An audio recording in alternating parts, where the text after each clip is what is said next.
So it's basically a push mode.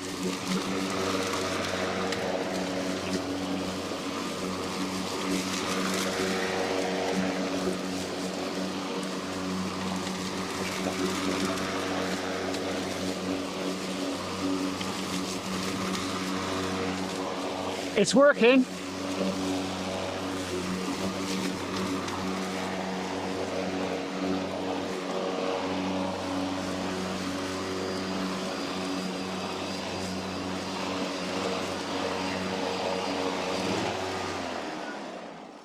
One important thing to notice, that when you've got this in, you push this in and the motor's running.